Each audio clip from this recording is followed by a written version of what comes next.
as we embark on an exciting journey toward better understanding achieving financial independence and early retirement, better known as the FIRE movement. So nowadays, the traditional idea of retirement is being redefined with the idea of attaining financial freedom at an earlier age, grabbing the attention of millions of people all around the world. So today, we are going to be exploring the principles, the strategies, and most importantly, the mindset required to unlock the door to financial independence while also embracing a life of purpose, flexibility, and abundance. So for you, that might mean fulfilling your dreams of traveling the world, or pursuing passion projects, or simply gaining control of your time and your freedom. And whatever it may be, we're here to show you how attaining early retirement is achievable. But beyond the numbers in the spreadsheets lies a deeper conversation about values, priorities, and the true meaning of wealth. And we're going to discuss how achieving financial independence is not just about accumulating wealth, but rather about creating freedom to live life on your own terms and pursuing what truly matters to you. So with that being said, I'm Paige McCartney. I'm the marketing coordinator here at Cfal. And I want to thank you once again for joining us. Before we jump into the conversation though, I want to just note that you can ask questions throughout the webinar in the question and answer box in the Zoom link. We've allotted about 10 to 15 minutes at the end of this webinar so that we can answer all of your questions. And so without further ado, I'm happy and pleased to introduce our esteemed panel of financial experts. We have Cfal investment managers Tiffany Cartwright and Lachelle White, both of whom are CFA charter holders with a combined 20 plus years in financial services. Hello, ladies. Good morning. As well, we are joined by Cfal's Senior Financial Literacy Coach, Shanice Taylor. Good morning. Welcome, everyone. So let's grab our tea or coffee and let's dive into this transformative world of the FIRE movement. So we'll get started by first defining again exactly what FIRE is, what the FIRE movement is. We know it's a concept that's been around since the early 1990s, so about 30 years, but I think in recent years it's really gained momentum, particularly after the COVID-19 pandemic, when people started trying to find a way to juggle life and work. And I think, especially for younger people, they realized, hey, I want to spend time doing what I love and not necessarily tied down to a 9 to 5. So Lachelle, I'll start with you. Explain what the FIRE movement is. So the FIRE movement is a movement of persons who are committed to a disciplined regimen of saving and investing with the goal of retiring early. So this movement became popular, I guess, in the early 90s. There was a book, a financial self-help book, if you wish, called Your Money or Your Life, and that really popularized the movement. It's mostly US based, but what we see happening now is, as you mentioned, over the past few years, people have really gotten into it. So they're looking to save and invest aggressively so that they're able to retire earlier than a conventional retirement plan would allow for, because we all know 65 is what everyone looks at for retirement. So these persons are looking to retire maybe 20, 30 years earlier than 65. So you touched on it a little, but what are those core principles of the FIRE movement? Well, for FIRE, you want to aggressively save, you want to minimize your expenses, and you want to smartly do wise investments. So those are the three core components of FIRE. I guess when we say this is just all about budgeting and planning, everything that you want to do. So you first have to identify that you are committed to retiring early, and then you have to go and discipline yourself to do these things. And you can focus on one of these things or a combination of these things. Okay, so there are actually several different ways to achieve FIRE, and there are different categories of them as well. So we have first the lean FIRE movement, which is more for people who know that they want to live a very minimalistic life in retirement. So they save the bare minimum so that they know that when I achieve retirement, a lot of my bare and basic necessities are covered. Then we have Coast Fire, which is a little bit more flexible. And I think a lot of people fall into this category. It's where at a younger age, you start saving more aggressively so that as you get older, there's not the strain of having to save and you can sort of coast into retirement, as the name says. Then there's the most aggressive form, which is Fat Fire. And that's probably the more challenging approach to achieving FIRE because it involves very intense saving, very intense investing strategies. And finally, there's the barista fire approach, one that I think I resonate with a little bit more because it's not that you're necessarily saving for complete retirement, but you're saving so that as you get older and you say, hey, I don't necessarily want to do this 9 to 5, but I want to continue working. But I have enough money to take care of my expenses and maybe I'll just, I'll go work in a coffee shop or I'll open up a little coffee shop, and that's why they call it the barista movement. So Tiffany, can you just expound on that? Tell us a little bit about the different ways people should actually think about entering retirement. It doesn't have to be one hard set way, right? So for the first thing you have to do when you're thinking about retirement is start as early as possible. So we ideally say that you should start in your 20s or with your first job. But if you do want to retire early in your 30s or 40s, you definitely have to be a bit more aggressive when it comes to your saving. But what we usually tell people is save at a minimum 5% of your salary. But if you want to retire in your 30s or 40s, you have to be much more aggressive with that. And the FIRE movement basically says that you have to save at least 50 to 75% of your salary. And when you think about that, that is a very high number. So given all of the expenses I have, but if you have in your mind that you want to retire by 30 or 40, or even 50, you have to be very aggressive with that. And Michelle would have mentioned you have to do some investing, some budgeting in order to achieve that. Yeah. So let's be realistic because we're particularly now living in a time where inflation is extremely high. Mm-hmm. How do we balance living today with planning for retirement, given all that we have surrounding us, Shanice? Well, firstly, as you say, balance. Firstly, you have to realize what is priority for you. Mm-hmm. Sometimes we feel as though that we have to have everything. Mm-hmm. So there is no balance. And you already said inflation, we have a lot of high costs. But take, for instance, if you're a person who likes to travel, that's one of the things that people want to do in retirement. Mm-hmm. How do you balance out the need for traveling? Plan for it. Planning is essential to everything that we do, especially financial goals. If you take 1 to 3 years to plan for your dream vacation trip instead of waiting 20, 30 years, it's obtainable. Balancing out, and especially with FIRE, it's all about balancing out our time also. So again, prioritize. If you're a person, you prefer a certain lunch meal, maybe you can say, okay, well, today I'm going to cook at home, or you can buy whatever it is to make this meal that you want. Mm-hmm. So definitely balancing and prioritizing what you want. And that helps you when it comes to managing your savings because okay, well, I have given myself this incentive here, but I now have to sacrifice or forgo something else to make sure I still have my plans and my savings intact. Okay, so but there's an actual way for people to calculate how much they need to save for retirement, and they call it the FIRE number. There's an actual formula for it.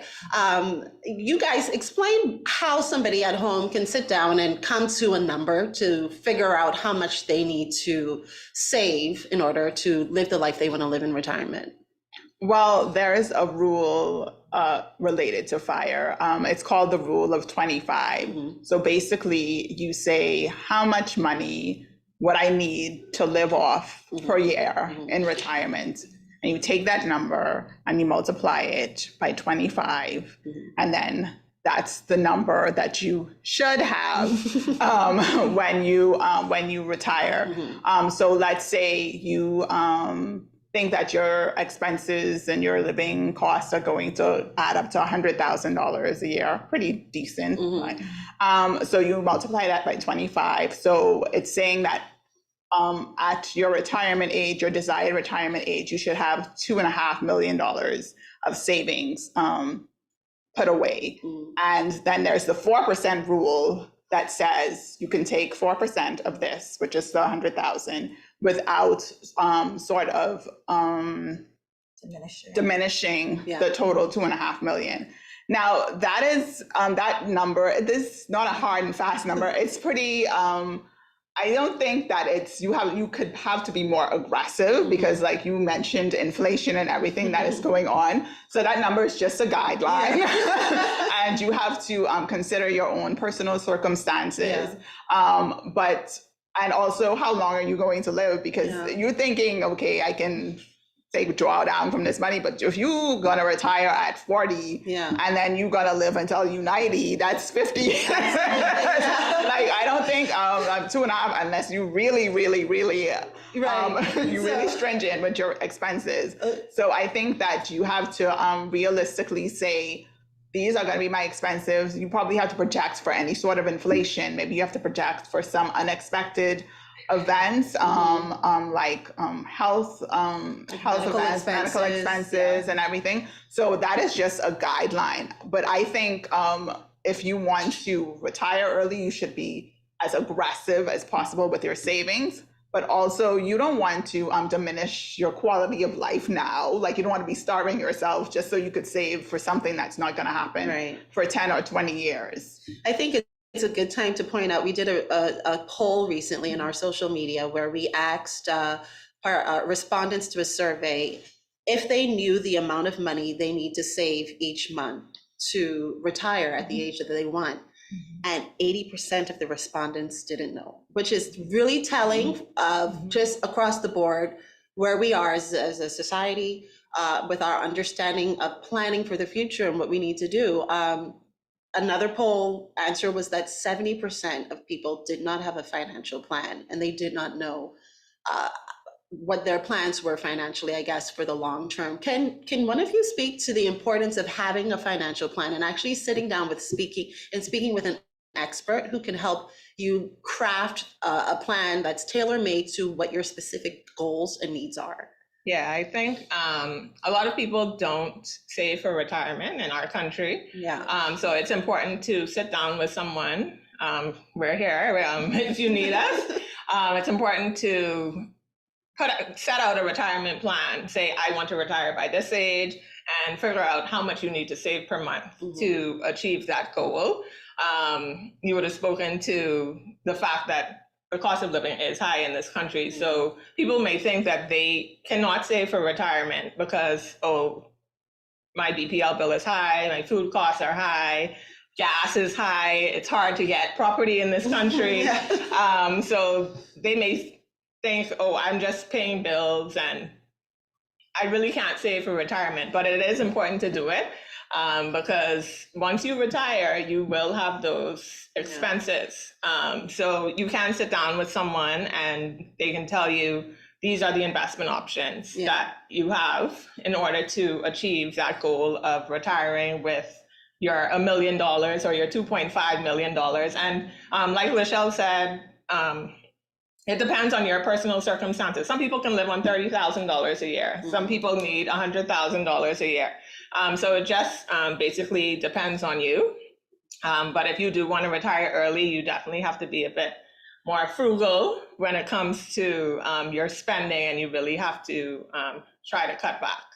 So one of the components of, I believe it's the Coast Fire or perhaps Barista Fire movement is that this concept of having really steady passive income, starting while you're working, that continues throughout retirement. So there are different ways that you can get that through investments and also through actual property and rentals. Can one of you explain what are some of the strategies people should take when it comes to investing so that they have a steady stream of passive income when it comes to when they reach and enter retirement?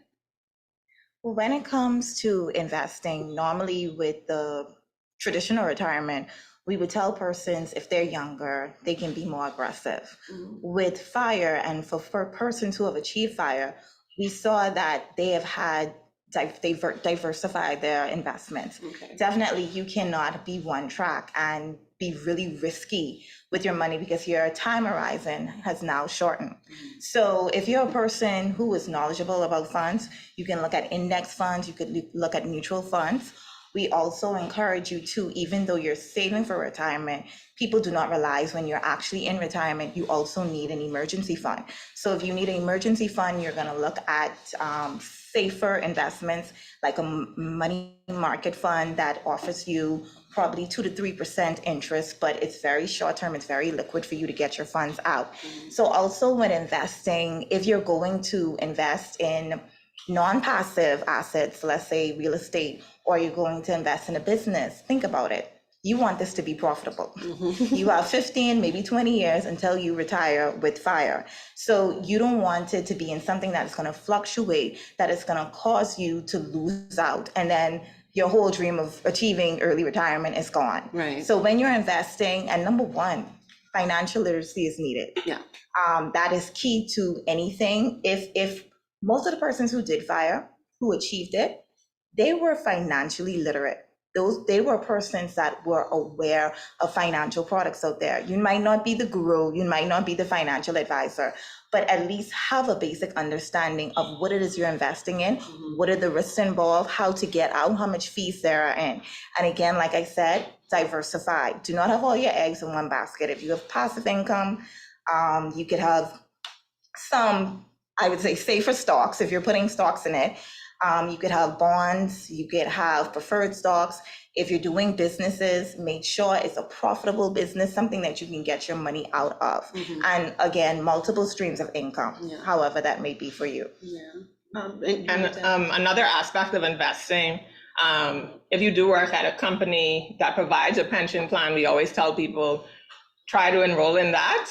If it's optional, definitely enroll, because you can consider a pension plan like free money. If your company is matching your pension plan, so say for example, you contribute 5%, your company contributes 5%, that's like free money that you're getting. And most companies have a vesting period where if you're with that company for say 5 years, after that 5 years, you're entitled to the portion that they put in. So while you're working, before you decide to retire, that is a form of investing as well. And we encourage persons to try to contribute as much as possible to their pension plan before they retire.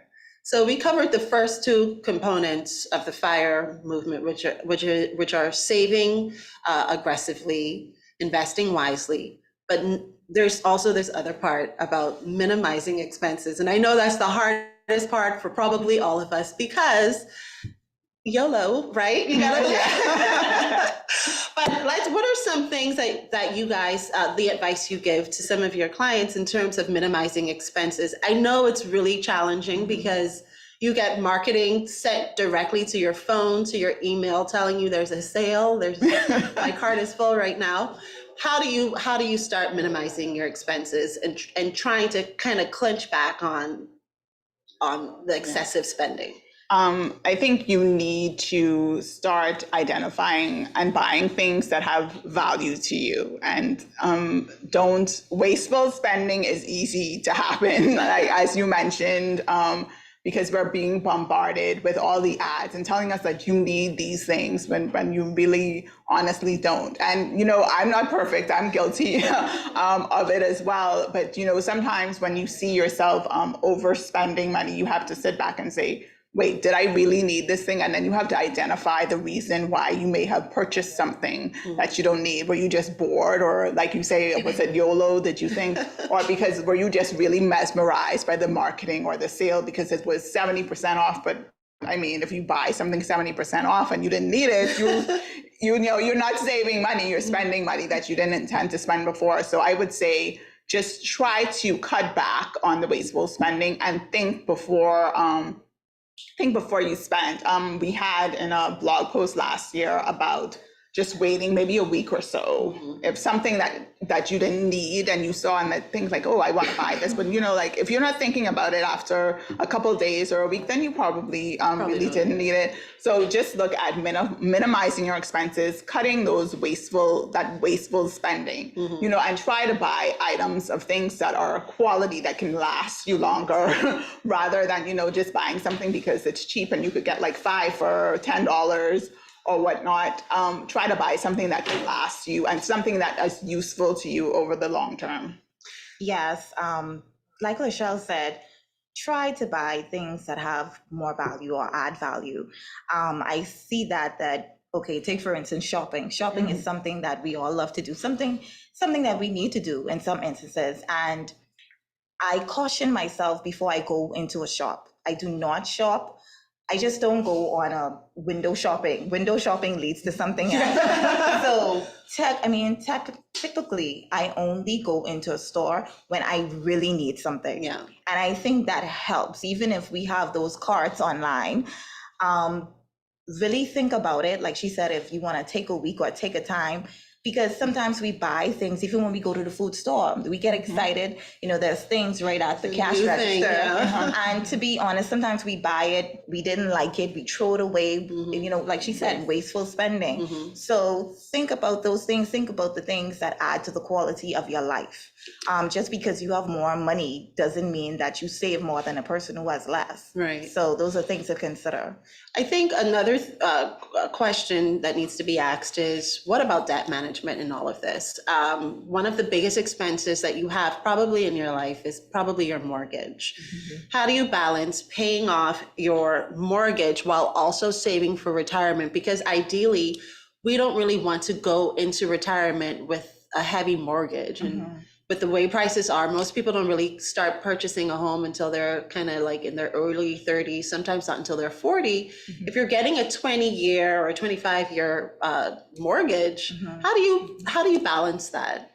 I think it's very important to minimize your debt when you are trying to save for retirement. And like you said, ideally, you should try to have your mortgage paid off by the time you retire. Obviously, not everyone can achieve that, but ideally, you should try to do that. Sometimes it takes making some extra principal payments so that you can cut down the years on your mortgage. In addition to your mortgage, you should try to reduce your credit card debt as much as possible. Get rid of your consumer loans, because if you're in retirement, you have a car loan, you have a student loan, you have a vacation loan. If you have all of these loans, that is a part of your expenses in retirement. And if you have those loans in retirement, you're basically going to be scrapping and trying to figure out how to make ends meet. So it's important to try to reduce that as much as possible. So look at your budget, say, this is my mortgage payment, and then try to minimize other expenses so that you can try to reduce your mortgage as much as possible. And maybe you don't need all 5 streaming services. Yeah, exactly. Just choose one. There's actually a really good question in the Q&A, and feel free to go ahead and send them in as they pop into your mind. But somebody asks, as a 20-year-old, is it more important to have an aggressive savings or investment account? And essentially she's asking, should she prioritize, she or he, a high yield saving or high risk investment? I think it's important. We spoke before about diversification and balance. So for a 20-year-old, we always say the younger you are, the more risk you can take, because the more time you have until retirement to recoup your losses. But if this person is 20 and they want to retire at 30, good for them. They're gonna have to do a diversified investment plan, and that might include saving and investment. To me is one of the same, because for me, when I save, I don't put my money in the bank. They don't pay anything, but I put it in mutual funds or whatnot to get some sort of yield. A person 20 years old can be aggressive, but if you only have that short time to retirement, you don't want to go in such a risky investment that you lose it all and then you can't retire. But if you have a longer time horizon to retirement, then you can measure the risk that you take. So perhaps for the first 10 years, you go into a riskier investment, and then you pull back a little bit and go into a more balanced portfolio. And then when you're closer to retirement, say 5 years or so, you want to go into a more conservative portfolio, and you want to keep that portfolio because you still have to invest in retirement to keep those that money going to counteract against inflation. So you want to go into a more conservative portfolio. So it's all depending on your own personal circumstances again and your time horizon to retirement. So you just want to be mindful of that. You don't want to put, if you say, I am going to retire in 5 years, and then you go and put all of your money into cryptocurrency or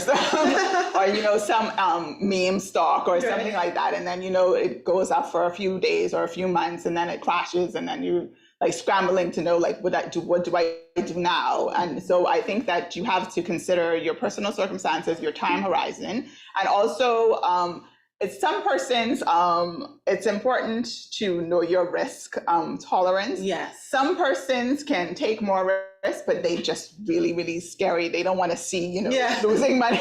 like they don't want to see losing money. So you have to determine what your personal circumstances is, how much risk are you willing to take. But if you are on the younger end of the spectrum and you have more time towards retirement, you are certainly able to take more risk because you have more time to recoup any losses that are made in the short term. I think this is a good time to explain the benefits of compound interest. Was it Albert Einstein? Am I correct? Yes, Who says it was. Those who get it, keep it, and those who don't get it, spend it. Explain that to me, or maybe you know the quote better than I do. Explain that, Tiffany. So compound interest, basically it means that you get interest upon interest. So the earlier you start saving for retirement, the better, because you'll basically be getting interest upon interest. If you start at, say, age 20, then and you're retiring at 60, then you have all of those years of getting interest. Whereas if you start at age 50, you only have 10 years. So the earlier you start, the better. Mm-hmm. I think what's interesting, if we look around the Bahamas in particular, we're very close to the US.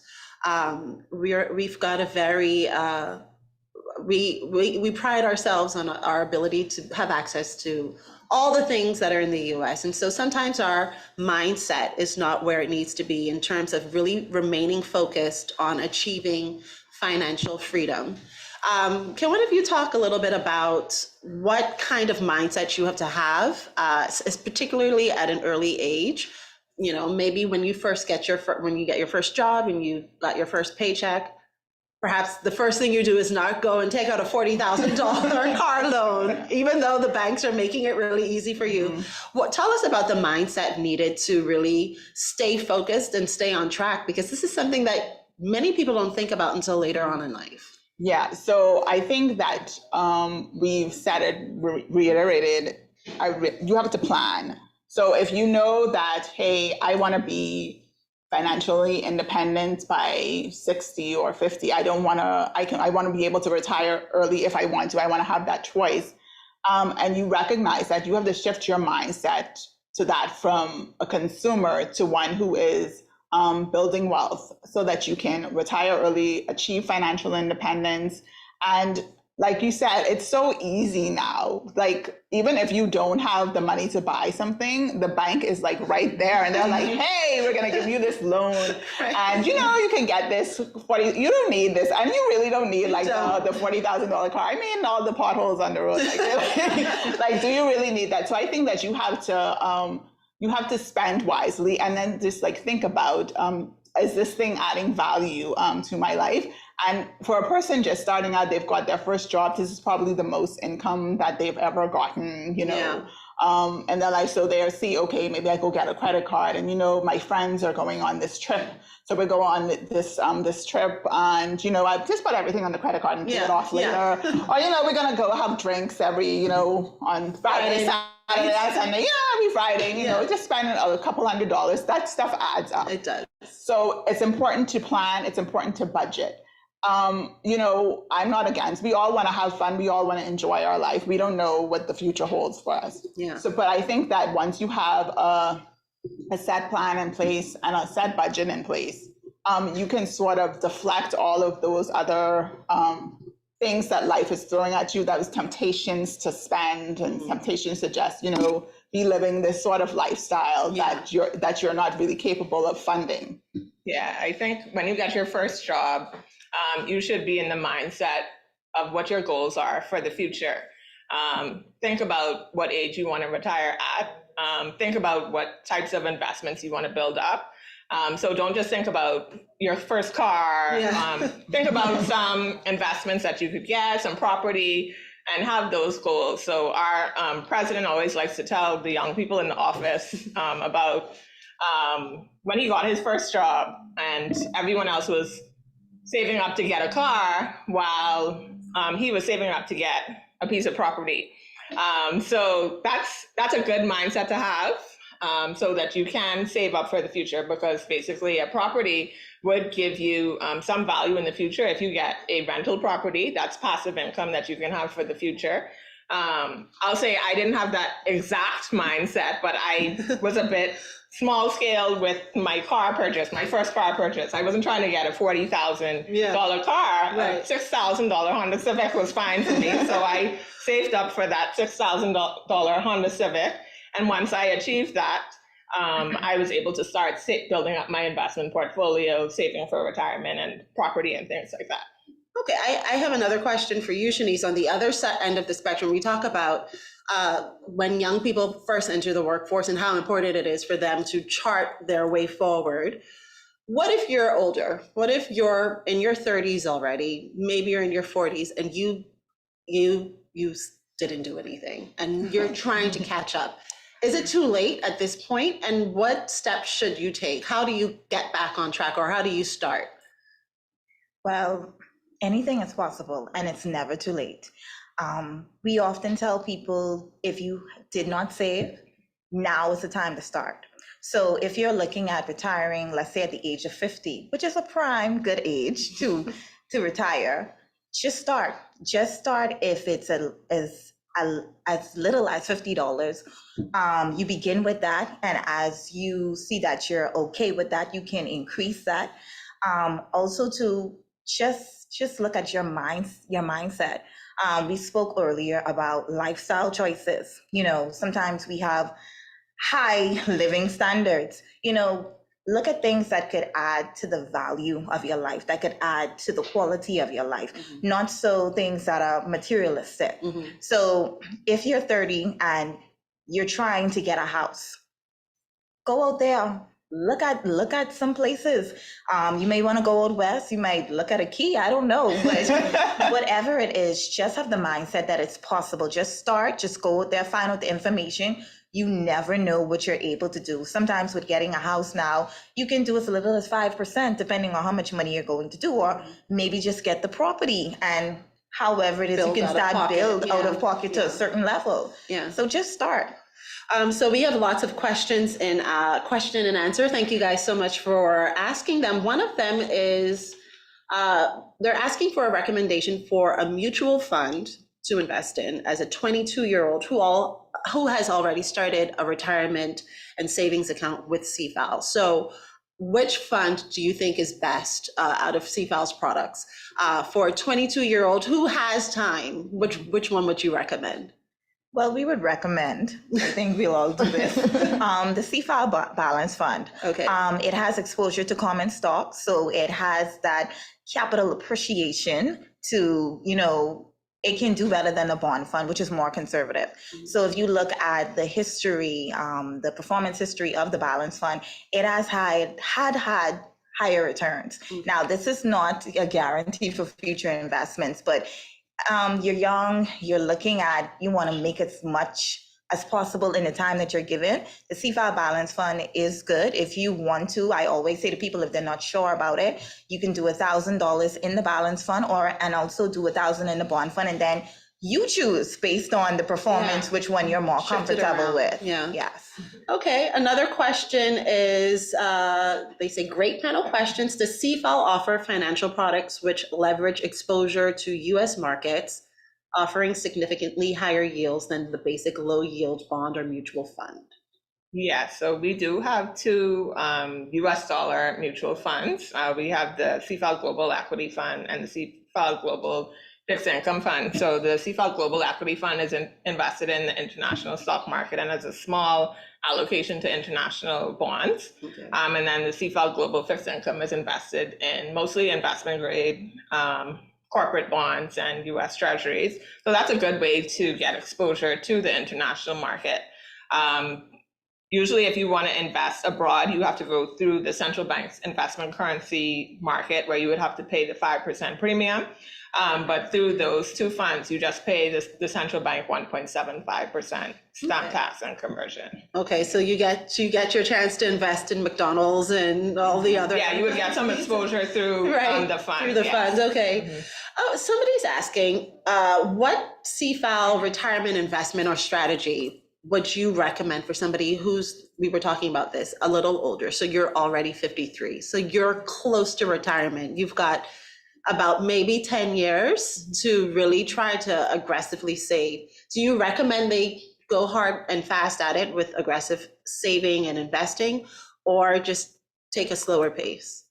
Well, I do recommend that they aggressively put money aside for retirement. Now, in terms of aggressively investing this money, you want to put a small portion of it in investments where you can get more capital appreciation. But you also want to make sure that maybe you take a balanced approach, that you also have conservative investments, such as bonds or conservative mutual funds that are giving you, that are getting income into that fund and that are not contingent to market movements. So like, for example, we had the pandemic. I don't know if anybody remembers, but, we had that. And, like the markets went down. So people lost a lot of money. And if you were somebody who say in 2020, you were like 5 years away from retirement and you had the bulk of your retirement funds in the equity market, it's bounced back now. But that time would have been like quite scary for you because you see like everything, you was losing a high percentage of your money. So it's always important, diversification, as Shanice mentioned earlier, to diversify your funds. For this person who is closer to retirement, they want to look at aggressively cutting their expenses and saving more than they would have in years before to get to their goal. And then you want to make sure that you put that money into investments that are going to give you a steady flow of return, but also maybe a small portion that is going to give you some sort of capital appreciation without you losing too much money in the short term where you can't even recoup it before you retire. So I would say to that person, start aggressively saving, cut back on the expenses. And this all depends on what are your goals for retirement. How much money do you think that you would need to live off of? And the Cfal website has a retirement calculator. So you can calculate these things, or you can call us and arrange to come and meet with a financial consultant to just go and have a quick session to just go and walk through what your needs might be in retirement and how you can go about best achieving them. Somebody else has asked, they said, we mentioned that retirement may differ for everybody based on their financial position. So they're asking a good age to retire. But I think the purpose of this whole webinar is actually you deciding when you want to retire and us giving you the tools to figure that out. So you guys we can go one by one and share our own retirement wishes, but somebody may say, you know what, I don't want to sit in an office after 50, I'm done. And another person may want to keep going until they're age 65. What kind of retirement wish do you have, and what's the perfect age for you when you think about retiring your 9 to 5? I think I want to just be financially independent. So when I get older, even if I just come one day and say, you know what, I don't really want to work anymore, I would still have those assets that would be able to support me even if I didn't have a job. I was throwing around the number 57. I like the number. It sounds good. But I don't know if I get there how I would feel, like, but that's important for you to have this mindset. Like, if I say, if 57 is my hard and fast number, then I have to, put myself in the mindset, what am I going to do after this number? Do I still want to continue working in some other capacity, maybe a calmer, job, Yeah. that's, less stress, something that, we can just have fun, or something that you always wanted to do.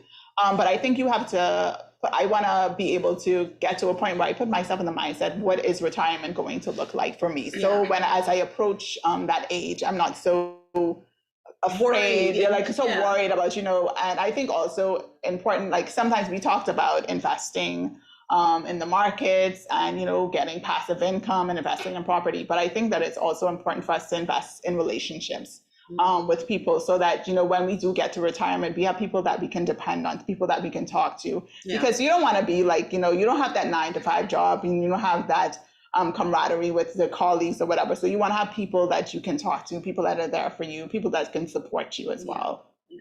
What about you, Tiffany? So my ideal retirement age would probably be between 55 and 60 as well. While a lot of people may have a goal of retiring at, say, 30, 40, that's probably not going to happen for me. I have a 2-year-old, so I really can't retire. The expenses are high right now. So ideally, I would like to retire around 55 to 60. And I don't think that I would be completely retired and not do anything. So I think I would still like to do a bit of what I'm doing now. So a little bit of financial advising, as well as working maybe with nonprofits or something, just to keep myself busy. So I don't want to be just at home doing nothing. Yes. I also want to be able to travel. So that's something that I have to save up for. So I have in my budget that I will need to save a bit extra so that I will be able to travel in retirement. So ideally, my goal is 1 million, which might not be enough because someone can go through $1 million really fast. Yeah, me, I can. So that is my goal for now, and I'll try to save up more than that if I can. I do expect that I may live long in retirement, so I should try to be as aggressive with my saving as I can. All of my grandparents lived well into their 80s. I still have a grandmother that's alive. She's almost 90. So I think that I just have to have this plan and make sure that I stick to it so that I can achieve that goal. What about you, Shanice? Well, I would say my FIRE number, or my retirement age number, is 50. I have been working from the age of 17, and I know a lot of people have started out pretty early working. And I always had 50 in mind. I don't know why, but 50 is the age for me. And we have to remember that retirement is not, leaving a job and going home and writing a will and setting up to die. Retirement is more about just leaving the workforce, or leaving, the everyday practice that you've done for the last 20 years, and you're doing something new. You still live, you still have to be active. People who are more active, they do tend to live longer. So at that time, I want to achieve financial independence more than anything, as Lachelle said. I think that should be the goal. Young people, middle-aged people, if you're looking at a particular age, just at that time, just try to be financially independent, that you're able to make choices and that you're not restrained by financial obligations. Yeah, absolutely. I think I'm there with you. I think I'm going to work until I die. I come to work still and just conk out at the computer. I think now's a good time for us to get really into these questions, because we have a lot. Thank you guys so much. So we're being asked, this person says, what advice would you give to persons starting over in their early 30s and venturing into entrepreneurship? What's the safest route to take when rebuilding while creating a retirement plan? So this is a young entrepreneur just starting out. What kind of advice would you give them to plan for their retirement? Because we don't know how your business is going. So what would the first step be if they walked into the offices right now? Yeah, so if you are self-employed, you don't have the employee-sponsored pension plan like you would if you work for a company. So a lot of people, when they are self-employed, they don't save for their retirement, but we do have options at Cfal. So you can start an individual retirement plan with us. It's called the Cfal Blue Marlin Retirement Plan. And with that, it allows you to select your mutual fund of choice based on your risk profile. And you basically make the regular contributions just as if you were working at a company. So we would recommend doing that so that you can keep on track towards your retirement goals. I have one simple question here. Are credit cards bad? I'm gonna say yes. They are, I mean, I think it's how you use It's them. how you use it, It's how yes. you use them. So for my credit card, I use them, and I get points. You Yes, know? okay. You use them for the points, but I use it as a debit card mostly. So if I have to use it, because I think it's safer to use a credit card online than a debit card. Like the bank basically have your back if somebody is Yeah. fraud, and you get the money back easy. So I think that I use mine as a debit card, sort of like, so if I put something on the card, I immediately pay it off. So I don't let a balance accumulate on the Yeah. card because I'm not trying to pay the bank, like what is the rate, 13% Yes. or whatnot. So I look forward to having a zero balance at the end of every month. So credit cards aren't bad. And now we have like the credit bureau, and now people are going to be looking at you building your credit. So I think that if you do have a credit card, make sure that you pay it off regularly. Do not be fooled by the bank telling you your minimum payment is $25 and you're good. No, the balance would continue to accumulate. So use it for safety reason. Use it to accumulate points. You get points for travel. My bank even gives me like a virtual credit card that I can buy other things with my points. I know. Yeah, but I don't let the balance accumulate. So it's not bad. Debt in itself is not bad. Like if you like for mortgage and everything, but you just have to be responsible. You have to use it responsible and use it wisely. So if you find yourself a person who has, you can't control your spending, you don't manage your debt properly, then just stick with the debit card. But credit cards aren't totally bad if you use them to your advantage. Okay. I still think. Someone's asking, is there a point, and you touched on this a little bit earlier, Shanice, but it's never bad to reiterate a point. Is there a point at which it becomes too late to start making decisions regarding investments, savings, and all those related matters? Is there a point at which you're just like, it's too late? It's never too late. Think about it. If you're 65 and you're retiring and you manage to pay off your mortgage, you may have one or two bills, right? But you're like, I don't have any savings. Even with the income, even though we know the income may be limited, you still should put something aside, because if you're 65 and you look at living for another 20 years, you're still gonna need savings. At some point, you're gonna have to replace the car that you have. You're going to have to do some home improvements. So again, at 65, life is not over. If you are in good health, you could look to do something else. You can actually work part-time. You're still in control of your time. The money that you get, put something aside, as little as it is. We encourage you to still save. Someone might be listening and saying, well, I'm saving and I'm going to leave this for the grandchildren. No, you're saving because you don't know what's going to happen and you want to be prepared. And if in the event it's left for the grandchildren, you give them a head start. Yeah. This is a really good question, because I would like to know, do you think you should save now, your funds now, or pay off your personal loans? Which is more important if you've got limited resources? Pay off those loans. Yeah. Okay. Yeah, So you wanna make sure you get to a place where you don't have you're debt free and you don't have things pulling at you.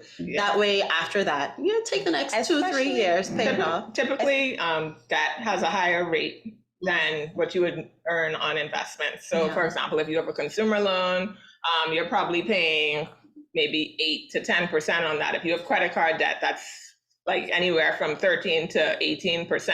So you want to try to reduce that as much as possible, because most investments locally will pay you maybe less than 6%. So you want to try to reduce the debt as much as possible before you start saving. Yeah, like she said, like Lachelle said, pay them off, right? But to be honest, high interest loans, definitely get them out of the way. Now we know things like mortgages may take a while, Yes. but if you do come into a lump sum, I would suggest you pay off your mortgage, pay off that principal, because you don't want the interest to keep adding up.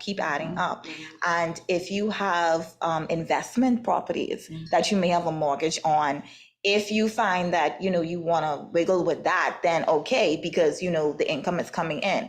But definitely high interest loans, pay them off. Get rid of them. Yeah.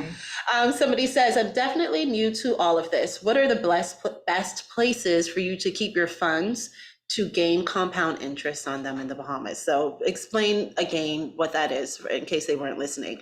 So where do you want to invest your money so that you can get the biggest bang for your buck in terms of compound interest?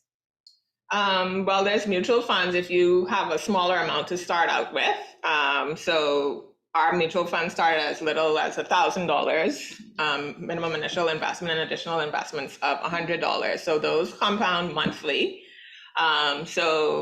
Like our bond fund, the return last year was about 3.95%. So if you were in the fund for the whole year, you would have gotten about 3.95%. And if you keep adding to that, you will get interest upon interest in that fund. We have plans as low as $100. So like our Blue Marlin retirement plan, actually $50, because our Blue Marlin retirement plan is $50. So we have something for everyone. If you want to make other investments like government bonds, corporate bonds, preference shares, those are also options that pay interest. Here's a really easy one. How much does it cost to sit with a financial planner here at Cfal? Oh, it's totally free. You're getting free advice, and free inside knowledge. And you, like Tiffany mentioned, if come in with $50 or $100 and open a savings plan, right? So we have a wide range of options in that regard. So someone's asking, these are very specific questions. What's the general range of return for plans that Cfal offers? So for the global equity, global income fund, balance fund, bond fund, what's the general range of return with those funds? Well, the B dollar funds are less volatile. The bond fund, like Tiffany mentioned, did about 3.95% last year. Then we have the money market fund, which is our most liquid fund. So that has a return of about 2%, just over 2%.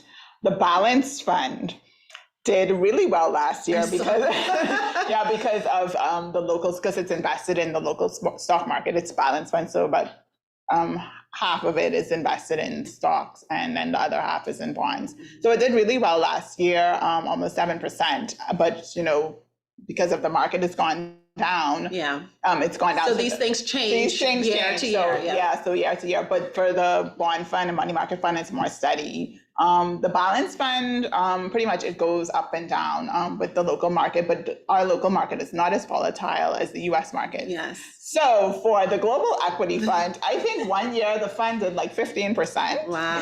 And the next year was down 12%.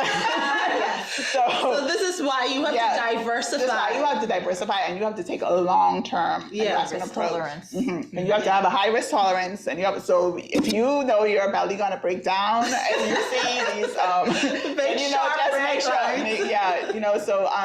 it's also important to take a long-term investment approach for the more aggressive funds, because over the long term the fund will do well.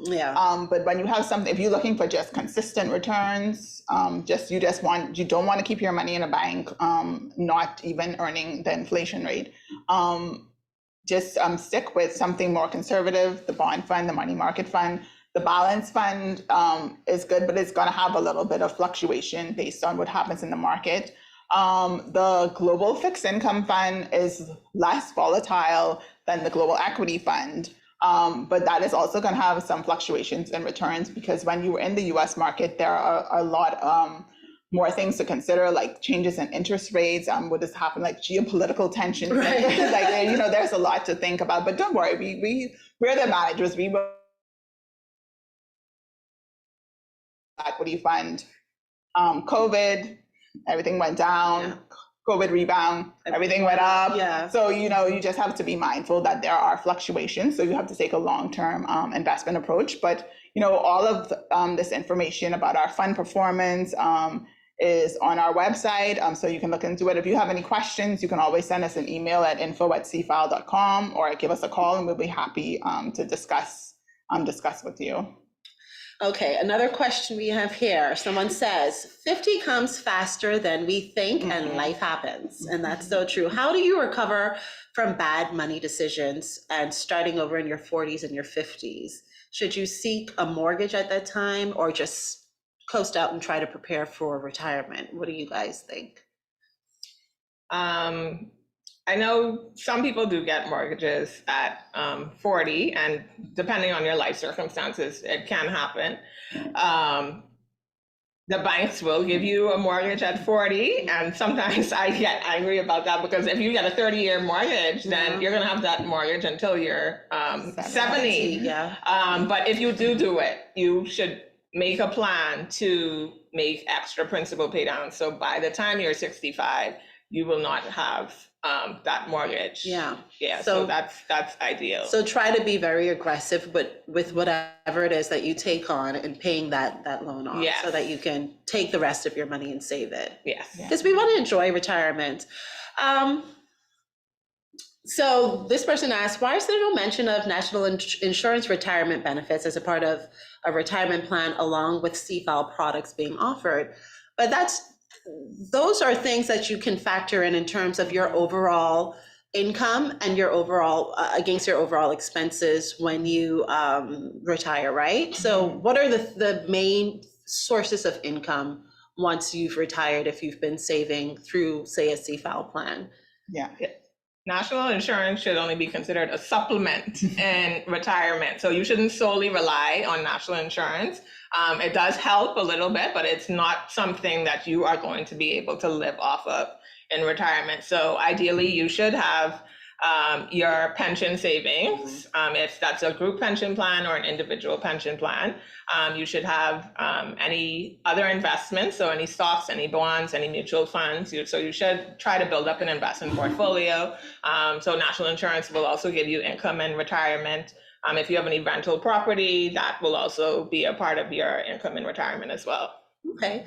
This person asks, what are the possibilities of opening a joint investment account, particularly with a spouse, if you want to build wealth or acquire a home? So what options are there for people who say, I want to do it together? And to me, together is easier if you're building an account with somebody, right? That's definitely recommended. Before I got married, me and my fiance at the time, we started a savings account. We actually set up a bond fund account. And of course, there was some, like, I'm starting an account with this person. But I mean, it was something that we decided, and that was primarily to start us off for a down payment for a piece of property or a mortgage or however we were thinking at that time. So we do say make the account, and meaning that Miss Page and Shanice is an aunt. So if any activity goes on, that both of you would have to sign. So you would feel a little bit more safer doing it. Okay. But we do recommend it. All of our products, most of all of our products, you can do joint accounts with. Okay, well, it's wonderful. Is it better to get investment properties or a family home? What do you think? An investment property. Me personally, I have this dream of a family home. I want a big family home. Yeah. But as you go through looking at the options that are available, as you think about a mortgage, definitely if you can if you can do that first, get an investment property first, even if you have to live there with your tenants in the same yard. Sometimes you don't want to do that. That is suggested. Do that first. And then if you want to acquire additional property to build a home, then do that. Yeah. And I think too, when you think about retirement, you're also thinking that as you age, you're going to want to downsize as well. You don't want to go and buy a big old house, 3,000 square feet. And then your kids leave and then you're 55, 60 and you're empty nesters. And what are you going to do with this big house, Yeah, So a lot of people retire with these huge homes and all of this maintenance. You have to put maintenance into the home. You have huge PPL bills on this home. So we usually recommend that people, if you do have a big home, you downsize once you retire so that you're not taking on extra expenses. And for persons who someone had asked, they were in their 40s and it's not too late in your 40s to start. And you're now at the stage where, okay, if you do not have a house, if you were living with someone, you can now say, this is what I want to do. This is how much I want to spend on my mortgage. Like she said, you don't want to look at a huge piece of property to build a huge house because you're 40. If your children are, in their teenage years, then in the next couple of years, it's just going to be you. Yeah. So I don't look at 40 as a bad time to start. Actually, you're more mature. You already know what it is that you want to achieve. We're winding down to the end of the hour. So ladies, I'm going to end by asking you to give your key piece of retirement advice that you hold and that you follow through with. Michelle, let's start with you. My biggest piece is to start early and remain disciplined. So once you have a plan and you stick to that plan, of course it will change and there will be things that happen along the way that may, derail you a little bit, but stick to the plan, have a goal, start early. Yeah. What about you, Tiffany? My advice would be to just put your retirement savings as a part of your budget. So every year you should try to have a budget and include that retirement savings, whether it's 5%, whether it's 10%, whether it's 20%, and also budget in additional investments as well so that you can build up as much money as possible for your retirement. Well, lastly, my retirement advice would be there's not one way to retirement or one journey or one path to it. If you have a pension plan, definitely that is something that you can start. If you don't have one, if you're already enrolled in one with your employer, that is also good. If you could actually increase that and do more, especially the more that you save, the more money you'll have. Savings is a tool that you could either use for further investment purposes, and also it can help you to manage your finances. Wonderful. Thank you so much, ladies. And thank you to all of you. We're so sorry we weren't able to get to all of your questions, but we have kept track of them and we'll answer them via email. Also, if you at any time want to ask any financial experts here at Cfal any questions about the products that we have or how to plan your financial future, feel free to give us a call at our office numbers and also send us an email at info@cfal.com. Also, all of the information about all of the things that we talked about today is on our website at www.cfal.com. Once again, thank you so much for joining us. And we'll finish by finishing off our coffee. And we'll see you next quarter for another Cfal Coffee Break webinar. Goodbye.